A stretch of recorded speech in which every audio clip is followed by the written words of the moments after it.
इस पूरे यूनिवर्स की 13.8 बिलियन साल पुरानी कहानी में कुछ एटम्स जो कभी किसी मरते हुए तारे के अंदर जल रहे थे, आज एक इंसान के दिमाग का हिस्सा बन चुके हैं।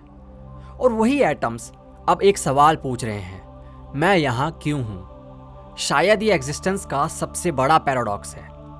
यूनिवर्स को खुद के बारे में कोई क्यूरियोसिटी नहीं है। स्टार्स सिर्फ जलते हैं, गैलेक्सीज सिर्फ घूमती हैं, ब्लैक होल्स सिर्फ निगलते हैं। लेकिन इन्हीं सब के बीच एक छोटा सा प्लैनेट, उस प्लैनेट पर एक छोटी सी स्पीसीज और उस स्पीसीज का एक इंडिविजुअल अपनी ही एग्जिस्टेंस को क्वेश्चन कर रहा है। जैसे यूनिवर्स ने पहली बार आंखें खोली हो और खुद से पूछा हो, मैं कौन हूं? तुमने कभी नोटिस किया है, बचपन में हम कभी मीनिंग ऑफ लाइफ नहीं पूछते थे। तब दुनिया सिर्फ एक्सपीरियंस होती थी, बारिश से बारिश होती थी, पेड़ से पेड़ होते थे। लेकिन जैसे जैसे कॉन्शियसनेस मैच्योर होती गई, वैसे वैसे एक चीज और ग्रो करती गई, डेथ की अवेयरनेस। एक दिन अचानक रियलाइजेशन होता है कि मम्मी पापा हमेशा नहीं रहने वाले, एक दिन हम खुद भी नहीं रहेंगे। और उसी दिन से हर अचीवमेंट के पीछे एक इनविजिबल क्वेश्चन चिपक जाता है, अगर सब कुछ एक दिन खत्म ही हो जाना है तो फिर इस सब का मतलब क्या है? और शायद इसी एक रियलाइजेशन ने इंसान को बाकी सारे जानवरों से फंडामेंटली अलग बना दिया। शेर शिकार करता है क्योंकि उसको भूख लगती है भाई, हिरन भागता है क्योंकि उसे मरना नहीं है। लेकिन इंसान पेट भरने के बाद भी चैन से नहीं बैठता। वो गुफाओं की दीवार पर पेंटिंग्स बनाता है, वो सितारों की तरफ देखकर कहानियां लिखता है, वो मंदिर बनाता है, टेलीस्कोप बनाता है, माइक्रोस्कोप बनाता है, फिलॉसफी लिखता है, पोइट्रीज तक लिखता है। और फिर भी रात को अकेला होता है तो खुद से पूछता है, बस इतना ही? यह सवाल किसी रिलीजन का इन्वेंशन नहीं है, किसी फिलोसफर का इन्वेंशन नहीं है, ये ह्यूमन कॉन्शियसनेस का साइड इफेक्ट है। जिस दिन तुम्हें समझ में आ गया कि तुम एक दिन मर जाओगे, उसी दिन तुम्हारे अंदर मीनिंग की भूख पैदा हो जाती है। क्योंकि डेथ सिर्फ लाइफ का एंड नहीं करती, वो हर एक्शन को इवैल्यूएट भी करती है। अगर कल सब खत्म ही हो जाएगा तो जो मैं आज कर रहा हूं उसकी कोई इंपॉर्टेंस भी है कि नहीं? अगर हम इस सवाल को कंप्लीटली इमोशन से हटाकर देखें और सिर्फ साइंस के एंगल से देखें कि लाइफ का पर्पस क्या है, तो जवाब ना बहुत ही सिंपल है। इतना सिंपल कि शायद डिसअपॉइंटिंग लगेगा। बायोलॉजी के लिए तुम कोई हीरो नहीं हो, कोई चूजन वन नहीं हो, कोई कॉस्मिक एक्सीडेंट भी नहीं हो। बायोलॉजी के हिसाब से तुम एक ऑर्गेनिज्म हो और हर ऑर्गेनिज्म की तरह तुम्हारा प्राइमरी फंक्शन है सर्वाइव करना, रिप्रोड्यूस करना और अपने जीन्स को आगे पहुंचाना। अगर तुम ये कर पाते हो तो इवोल्यूशन के हिसाब से तुम सक्सेसफुल हो। अगर नहीं कर पाते तो नेचर बिना किसी इमोशंस के तुम्हें हिस्ट्री से निकाल फेंकेगी, इरेज कर देगी। इवोल्यूशन को तुम्हारी कहानियों से, कविताओं से कोई मतलब नहीं है, तुम्हारे दिल के टूटने से कोई मतलब नहीं है, तुम्हारे आइडेंटिटी क्राइसिस से कोई मतलब नहीं है। नेचर को सिर्फ एक चीज से मतलब है कि तुम्हारे जीन्स पास ऑन हो रहे हैं कि नहीं। सुनने में बड़ा टेरिफाइंग लगता है ना, क्योंकि अगर कोई कॉस्मिक प्लान नहीं है, कोई प्री डिफाइंड पर्पस ही नहीं है, तो फिर हम किस डायरेक्शन में चल रहे हैं? अगर कोई डायरेक्शन ही नहीं है तो क्या हम पूरी तरीके से फ्री हैं या फिर हम खो चुके हैं? इसी कॉन्फ्लिक्ट से जन्म लेती है एक फिलॉसफी। उस फिलॉसफी को कहते हैं एग्जिस्टेंशियलिज्म। लेकिन सबसे पहले ये समझते हैं कि ये एग्जिस्टेंशियलिज्म नाइलिज्म से कैसे अलग है। नाइलिज्म कहता है कि अगर यूनिवर्स में कोई ऑब्जेक्टिव मीनिंग नहीं है तो कुछ भी मैटर नहीं करता। लेकिन दूसरी तरफ एग्जिस्टेंशियलिज्म इस बात का पहला हिस्सा एक्सेप्ट करता है, लेकिन दूसरा हिस्सा रिजेक्ट कर देता है। ये कहता है कि अगर मीनिंग पहले से लिखा हुआ नहीं है तो इसका मतलब ये नहीं कि मीनिंग एग्जिस्ट ही नहीं करता। इसका मतलब सिर्फ इतना है कि मीनिंग की रिस्पॉन्सिबिलिटी अब यूनिवर्स से उठकर तुम्हारे कंधों पर आ गई है। तुम्हारी जिंदगी का मतलब कोई और नहीं लिखने वाला। जो मीनिंग तुम क्रिएट करोगे वही तुम्हारी रियलिटी बनेगा। इसीलिए एग्जिस्टेंशियलिज्म कोई होपलेस फिलॉसफी नहीं है। और अगर हम एग्जिस्टेंशियलिज्म को समझना चाहते हैं तो हमें उस दुनिया में जाना होगा जहां पर यह फिलॉसफी पैदा हुई, क्योंकि आइडियाज कभी भी वैक्यूम में पैदा नहीं होते। हर फिलॉसफी अपने वक्त का जवाब होती है और एग्जिस्टेंशियलिज्म भी एक जवाब था, एक ऐसी सिविलाइजेशन के सवालों का जवाब जो धीरे धीरे अपनी पुरानी पहचान खो रही थी। 18th और 19th सेंचुरी का यूरोप एक साइलेंट रिवॉल्यूशन के बीच से गुजर रहा था। यह रिवॉल्यूशन सिर्फ पॉलिटिक्स या इकोनॉमी का नहीं था, यह इंसान के दिमाग का रिवॉल्यूशन था। सदियों तक यूरोप की सोसाइटी चर्च के अराउंड ऑर्गेनाइज हुई थी। रिलीजन सिर्फ पूजा का तरीका नहीं था, बल्कि मोरालिटी, लॉ, एजुकेशन और लाइफ का पर्पस का सोर्स भी था। अगर किसी को पूछना होता कि इंसान क्यों पैदा हुआ है तो जवाब आसमान की तरफ इशारा करता था। लेकिन फिर हिस्ट्री ने डायरेक्शन बदल दी। साइंटिफिक रेवोल्यूशन ने नेचर की मिस्ट्रीज को धीरे धीरे एक्सप्लेन करना शुरू कर दिया। इसके बाद एनलाइटमेंट आया, जहां फिलोसफर्स ने डिक्लेयर किया कि इंसान को अथॉरिटी से ज़्यादा अपनी रीजनिंग पर भरोसा करना चाहिए। लेकिन हर अचीवमेंट अपने साथ एक क्राइसिस लेके आता है। जैसे जैसे साइंस ने यूनिवर्स को एक्सप्लेन करना शुरू किया, वैसे वैसे पुरानी धारणाएं कमज़ोर पड़ने लगी। साइंस ने नेचर के लॉज को तो समझा दिया, लेकिन इंसान के अंदर जो मीनिंग की क्रेविंग है उसको नहीं समझा पाया। इकोनॉमिक प्रोग्रेस ने कंफर्ट तो दे दिया, लेकिन एग्जिस्टेंस का जो पर्पस है वो नहीं दिया।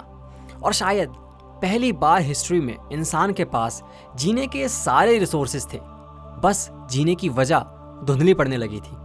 इसी चेंजिंग वर्ल्ड में कुछ थिंकर्स ने रियलाइज किया कि प्रॉब्लम सिर्फ पॉलिटिक्स या रिलीजन या साइंस में नहीं है, प्रॉब्लम उससे भी गहरी है। प्रॉब्लम यह है कि इंसान अपनी एग्जिस्टेंस को समझने के लिए स्ट्रगल कर रहा है। वो सिर्फ बेटर सोसाइटी नहीं चाहता, वो ये भी जानना चाहता है कि उसकी इंडिविजुअल लाइफ की वैल्यू क्या है। ये सवाल साइंस तो आंसर कर नहीं सकती थी, तो इस खाली जगह को एग्जिस्टेंशियलिज्म ने भरना चाहा। एग्जिस्टेंशियलिज्म का कोई फाउंडर नहीं था, ये एक ग्रेजुअल अवेकनिंग थी। अलग अलग देशों में अलग अलग थिंकर्स एक ही प्रॉब्लम को अलग अलग तरीके से समझने की कोशिश कर रहे थे।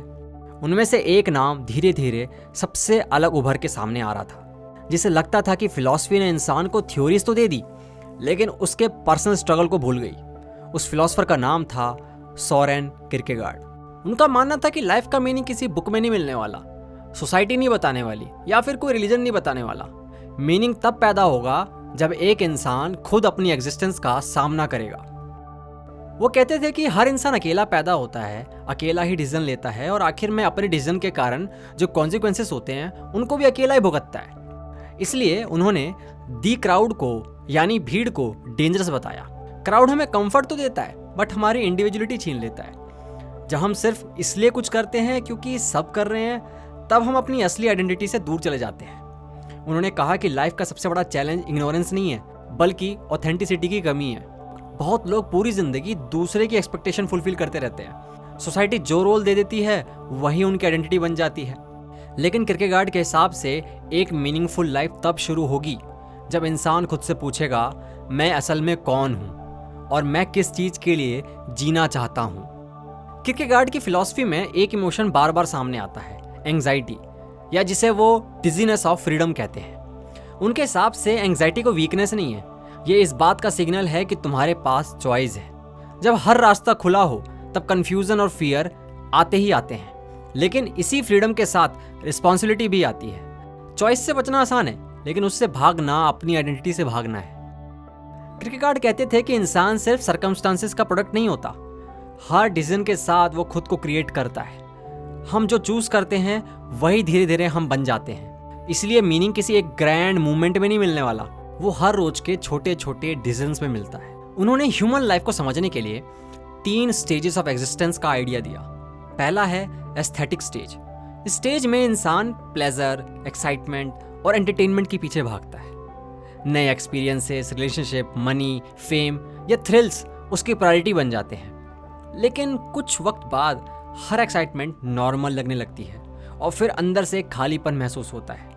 ये स्टेज टेम्पररी हैप्पीनेस तो देता है, पर परमानेंट फुलफिलमेंट नहीं। दूसरा है एथिकल स्टेज। यहाँ इंसान रिस्पॉन्सिबिलिटी को एक्सेप्ट करता है, वो कमिटमेंट्स निभाता है, रिलेशनशिप्स को सीरियसली लेता है और अपने एक्शंस के लिए अकाउंटेबल बनता है। ये स्टेज पहले से ज़्यादा स्टेबल है। लेकिन किरकेगार्ड कहते हैं कि सिर्फ रूल्स फॉलो करना भी इनफ नहीं है। कभी कभी इंसान को महसूस होता है कि मॉरलिटी के बाद भी एक गहरा सवाल बाकी है, मेरी एग्जिस्टेंस का अल्टीमेट पर्पस क्या है। इसीलिए तीसरा स्टेज है रिलीजियस स्टेज। इसका मतलब सिर्फ रिचुअल्स या इंस्टीट्यूशंस नहीं है। उनका मानना था कि फेथ लॉजिकल प्रूफ से पैदा नहीं होता, फेथ तब शुरू होता है जब लॉजिक की लिमिट्स खत्म हो जाती है। इसी को उन्होंने कहा leap of faith. Leap of faith का मतलब अंधविश्वास नहीं है, इसका मतलब है अनसर्टेनिटी के बावजूद ट्रस्ट करना। हर इंपॉर्टेंट डिसीजन, चाहे लव हो, मैरिज हो, करियर हो या किसी आइडियल के लिए खड़े होना, कभी भी 100% सर्टेनिटी के साथ नहीं लिया जा सकता। एक पॉइंट के बाद इंसान को लीप लेना ही पड़ता है और वही लीप उसकी लाइफ को डिफाइन करता है। आखिर में अगर किरकेगार्ड से पूछा जाता कि लाइफ का मीनिंग क्या है, तो वो एक सिंपल डेफिनेशन कभी नहीं देते। वो बस इतना कहते कि मीनिंग तुम्हें दिया नहीं जाता, मीनिंग तुम्हारी चॉइसेस, तुम्हारी रिस्पॉन्सिबिलिटी और तुम्हारी ऑथेंटिसिटी से जन्म लेता है। फिर आते हैं वो फिलोसोफर जिनके बारे में आपने सुना ही होगा, भले ही आप फिलॉसफी में इंटरेस्ट लेते हैं या नहीं। उनका नाम था फ्रेडरिक नीत्शे। नीत्शे का मानना था कि हजारों सालों तक यूरोपियन सिविलाइजेशन की मोरालिटी, कल्चर और आइडेंटिटी का फाउंडेशन रिलीजन था। लोगों की मोरालिटी का, उनकी वैल्यूज का जो सोर्स था वो डिवाइन था, मीनिंग आसमान से आता था, वैल्यूज ऊपर से आती थी। लेकिन 19वीं सेंचुरी तक आते आते साइंस ने, रैशनल थिंकिंग ने उस फाउंडेशन को कमजोर कर दिया। लोग चर्च तो जा रहे थे लेकिन उनके डिसीजंस पहले जैसे नहीं थे।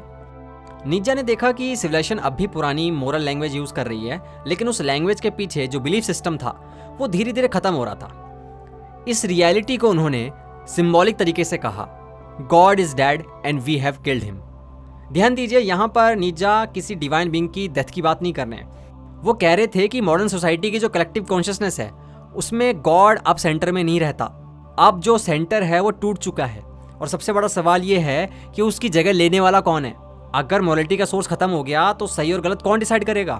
अगर लाइफ का ऑब्जेक्टिव पर्पस नहीं रहा तो इंसान कहाँ जाएगा? नीत्शे को डर था कि अगर इस वैक्यूम को नहीं भरा गया तो ह्यूमैनिटी जो है वो दो एक्सट्रीम्स में गिर सकती है, या तो ब्लाइंड कंफर्मिटी में या कंप्लीट मीनिंगलेसनेस में। इस कॉन्टेक्स्ट में नीत्शे ने एक और डेंजरस कॉन्सेप्ट दिया, नाइलिज्म। नाइलिज्म का सीधा मतलब है वो स्टेट जहां इंसान को लगने लगता है कि किसी भी चीज का अल्टीमेट मीनिंग या वैल्यू नहीं है। नीत्शे के हिसाब से मॉडर्न यूरोप इसी डायरेक्शन में बढ़ रहा था। पुराने बिलीफ्स टूट रहे थे, उनकी जगह नए वैल्यूज अभी तक बन नहीं रहे थे। और जब इंसान के पास जीने की वजह नहीं बचती तब वो सिर्फ सर्वाइव करता है। उसके लिए लाइफ मैकेनिकल हो जाती है। वो रूटीन फॉलो करता है, ऑर्डर्स मानता है, भीड़ का हिस्सा बन जाता है और उसकी इंडिविजुअलिटी खत्म हो जाती है। लेकिन नीत्शे सिर्फ प्रॉब्लम्स आइडेंटिफाई करने वाला बंदा नहीं था, वो सॉल्यूशन भी ढूंढ रहे थे। उनका मानना था कि अगर यूनिवर्स हमें रेडीमेड वैल्यूज नहीं देने वाला, कोई मीनिंग नहीं देने वाला, तो इंसान खुद ही वैल्यू क्रिएट करेगा। इसी आइडिया से उन्होंने एक सिंबॉलिक कैरेक्टर को इमेजिन किया, उबरमेंश या फिर ओबरमैन। उबरमेंश एक इंसान है जो भीड़ के प्रेशर में नहीं जीता, जो इनहेरिटेड बिलीव्स को बिना सोचे एक्सेप्ट नहीं करता और जो अपनी लाइफ की वैल्यूज खुद क्रिएट करता है। वो सोसाइटी का रिबेल सिर्फ इसलिए नहीं होता क्योंकि रिबेलियन फैशनेबल है, वो रिबेल इसलिए होता है क्योंकि उसने कॉन्शियसली डिसाइड किया है कि वो बोरोड लाइफ नहीं जिएगा। नीत्शे को सबसे ज्यादा प्रॉब्लम थी हर्ड मेंटेलिटी से। उनके हिसाब से ज्यादातर लोग सच की वजह से नहीं, सिक्योरिटी की वजह से बिलीव करते हैं।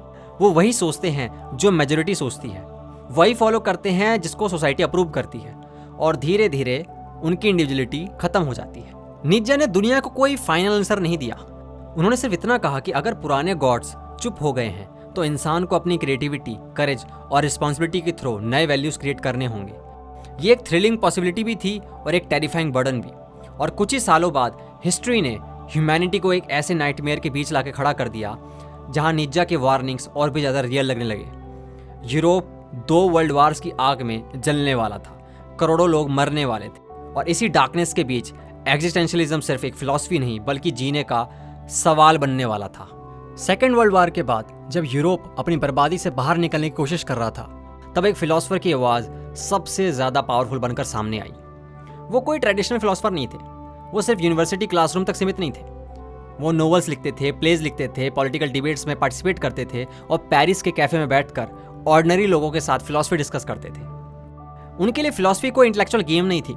फिलॉसफी का मतलब था रियल लाइफ के अनकंफर्टेबल क्वेश्चंस का सामना करना। उनका नाम था जॉन पॉल सार्त्र। और अगर किरकेगार्ड ने एग्जिस्टेंशियलिज्म को जन्म दिया और नीत्शे ने उसके क्राइसिस को डिफाइन किया, तो सार्त्र ने एग्जिस्टेंशियलिज्म को एक कंप्लीट मॉडर्न मूवमेंट बना दिया। उनका सबसे फेमस आइडिया था एग्जिस्टेंस प्रीसीड्स एसेंस। उनके अकॉर्डिंग इंसान किसी फिक्स नेचर या प्रीडिटरमाइंड पर्पस के साथ नहीं आता। कोई इनविजिबल ब्लूप्रिंट नहीं होता जो डिसाइड करता है कि एक इंसान को क्या बनना है। हम पहले दुनिया में आते हैं, फिर अपने एक्शंस के थ्रू खुद को डिफाइन करते हैं। एक इंसान अपने पास्ट का प्रेजर नहीं है। उसका पास्ट इंपॉर्टेंट है लेकिन उसकी पूरी पहचान इस पर टिकी हुई नहीं है। हर मोमेंट में वो अपनी नेक्स्ट चॉइस के थ्रू खुद को रिक्रिएट कर सकता है। लेकिन यही आइडिया एक बहुत बड़े बर्डन के साथ आता है। अगर कोई फिक्स्ड ह्यूमन नेचर नहीं है, अगर कोई डेस्टिनी पहले से डिसाइड नहीं है, तो फिर रिस्पॉन्सिबिलिटी किसकी है? वो कहते हैं सिर्फ तुम्हारी। इंसान अपनी चॉइसेस से बच नहीं सकता, चाहे वो चॉइस करे या ना करे, डिसीजन ले या ना ले, दोनों सिचुएशन में वो रिस्पॉन्सिबल है। इसी वजह से उन्होंने कहा था कि man is condemned to be free. ये सेंटेंस एग्जिस्टेंशलिज्म का सबसे फेमस पैराडॉक्स है। आखिर फ्रीडम को पनिशमेंट क्यों कहा गया? क्यों? अगर आप फ्री हैं तो आपके पास कोई एक्सक्यूज नहीं बचता।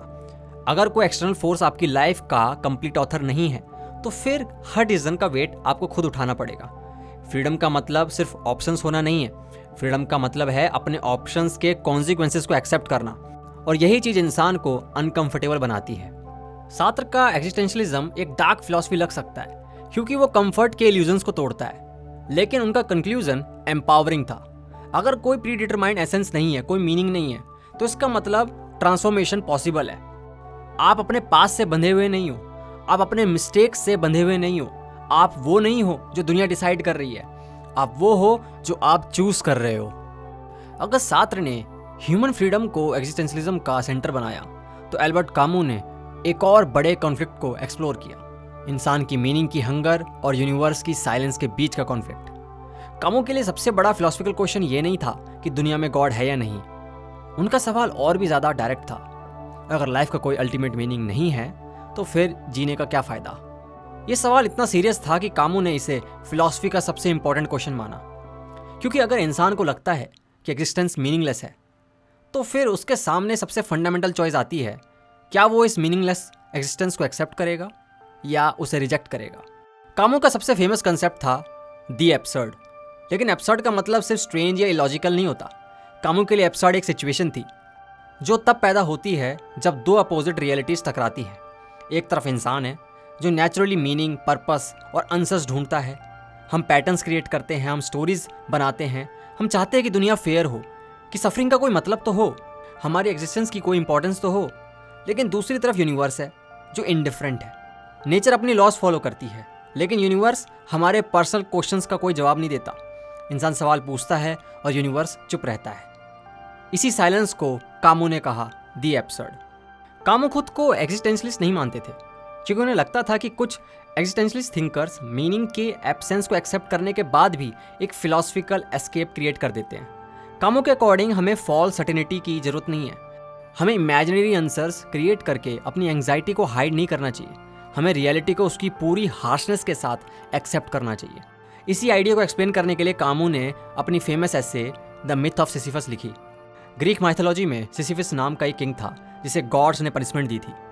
उसकी पनिशमेंट थी एक बहुत बड़ा पत्थर पहाड़ की चोटी तक ले जाना, लेकिन जैसे ही वो चोटी के पास पहुंचता पत्थर वापस नीचे गिर जाता और उसे वही काम फिर से शुरू करना पड़ता। इनफाइनाइट रिपीटिशन, इनफाइनाइट स्ट्रगल, कोई फाइनल विक्ट्री नहीं। पहली नज़र में सिसिफस की स्टोरी होपलेस लगती है, एक आदमी जो हमेशा स्ट्रगल करता है और कभी जीत नहीं पाता। लेकिन कामू स्टोरी को एक अलग नज़रिए से देखते थे। वो कहते थे कि ट्रेजेडी सिर्फ स्ट्रगल में नहीं है, ट्रेजेडी तब है जब इंसान अपनी सिचुएशन को समझ ही नहीं पाता।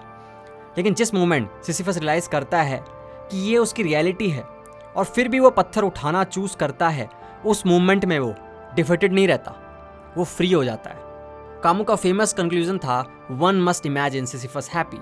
इसका मतलब ये नहीं कि सिसिफस फिजिकली हैप्पी है या उसकी प्रॉब्लम्स खत्म हो गई हैं। मीनिंग ये है कि उसने अपनी रियलिटी के अगेंस्ट फाइट करना बंद कर दिया। उसने एक्सेप्ट कर लिया कि यूनिवर्स उसे कोई रिवार्ड नहीं देने वाला, और फिर भी उसने वो काम करने का डिसीजन लिया है। उसकी विक्ट्री पत्थर को पहाड़ की चोटी तक पहुंचाने में नहीं थी, उसकी विक्ट्री इस बात में थी कि वो खुद डिसाइड करता है कि उसकी स्ट्रगल का मतलब क्या है। यही कामू का आंसर था नाइलिज्म के अगेंस्ट। अगर यूनिवर्स साइलेंट है इसका मतलब ये नहीं कि लाइफ वर्थलेस है, इसका मतलब सिर्फ इतना है कि मीनिंग हमें क्रिएट करना पड़ेगा। कामू के लिए रिबेलियन बहुत इंपॉर्टेंट कॉन्सेप्ट था, लेकिन रिबेलियन का मतलब सिर्फ पॉलिटिकल रिवोल्यूशन नहीं था। रिबेलियन का मतलब था लाइफ की एब्सर्डिटी को जानने के बाद भी सरेंडर ना करना। जब दुनिया गारंटी नहीं देती तब भी प्यार करना, जब फ्यूचर अनसर्टेन है तब भी क्रिएट करना, जब डेथ इनएविटेबल है तब भी खुल के जीना। वो कहते हैं कि शायद यूनिवर्स के पास कोई फाइनल आंसर नहीं है, शायद हम कभी भी नहीं जान पाएंगे कि हम यहाँ पे क्यों हैं, लेकिन जब तक हम एग्जिस्ट कर रहे हैं तब तक हम चूज़ कर सकते हैं कि हम कैसे जीने वाले हैं, कैसे एग्जिस्ट करने वाले हैं।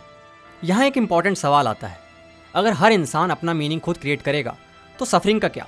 दर्द, फेलियर, लॉस और ट्रेजेडी, इन सब का मतलब क्या है? क्या सफरिंग सिर्फ एक मीनिंगलेस पनिशमेंट है? इसी सवाल का एक पावरफुल जवाब 20th सेंचुरी के एक थिंकर ने दिया, विक्टर फ्रैंकल। विक्टर फ्रैंकल एक ऑस्ट्रियन साइकेट्रिस्ट थे जिन्होंने सेकेंड वर्ल्ड वॉर के दौरान नाजी कंसंट्रेशन कैंप्स का हॉरर फेस किया था। उन्होंने अपनी famous book man search for meaning में लिखा कि एक्सट्रीम सफरिंग के बीच भी कुछ लोग सर्वाइव कर पाए क्योंकि उनके पास जीने की एक वजह थी। फ्रैंकल ने ऑब्जर्व किया कि इंसान हर सिचुएशन को कंट्रोल नहीं कर सकता, लेकिन वो अपने एटीट्यूड और रिस्पॉन्स को कंट्रोल कर सकता है। उनके हिसाब से जब सब कुछ छीन लिया जाता है तब भी एक चीज़ बची रहती है, अपना रिस्पॉन्स चूज करने की फ्रीडम। फ्रैंकल का आइडिया एग्जिस्टेंशलिज्म के कोर से डीपली कनेक्ट होता है।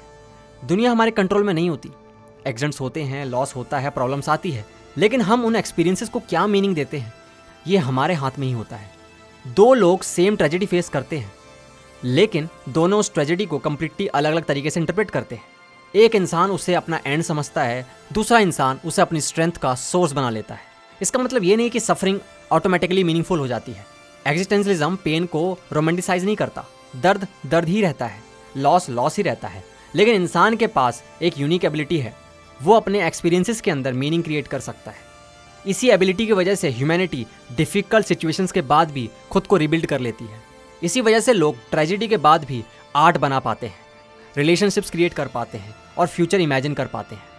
आज की दुनिया में जहाँ डिस्ट्रैक्शंस एंडलेस है, एग्जिस्टेंशलिज्म एक इन्विटेशन है अपनी लाइफ को कॉन्शियसली देखने का। हर दिन एक सवाल पूछना है, क्या मैं वही लाइफ जी रहा हूँ जो मैं चूज़ करना चाहता हूँ? क्या मेरे एक्शंस मेरी वैल्यूज़ को रिफ्लेक्ट करती हैं? क्या मैं सिर्फ एग्जिस्ट कर रहा हूँ या फिर जी भी रहा हूँ? शायद एग्जिस्टेंशलिज्म का सबसे पावरफुल लेसन यही है कि हम अपने सर्कमस्टांसिस के कंप्लीट मास्टर्स तो नहीं हैं, लेकिन अपने रिस्पॉन्स के क्रिएटर ज़रूर हैं। हम दुनिया को कंट्रोल नहीं कर सकते, लेकिन दुनिया में अपनी जगह का मीनिंग क्रिएट कर सकते हैं। मेरी ज़िंदगी का मतलब क्या है? क्यों मैं एग्जिस्ट करता हूँ? ये जो सारे सवाल है ना, इनका आंसर किसी बुक में नहीं मिलने वाला, किसी फिलोसफर के पास नहीं है, किसी सिस्टम के पास नहीं है। इसका आंसर एक प्रोसेस में है, हर डिसीजन में है, हर स्ट्रगल में है, हर रिलेशनशिप में है, हर मोमेंट में है जहां आप चूज़ करते हो कि आप कैसे इंसान बनना चाहते हो। क्योंकि आखिर में सवाल ये नहीं है कि यूनिवर्स ने तुम्हारे लिए क्या प्लान किया हुआ है, सवाल ये है कि तुम अपनी एग्जिस्टेंस के साथ क्या करने वाले हो। क्या तुम फियर के थ्रू जियोगे या पॉसिबिलिटी के थ्रू?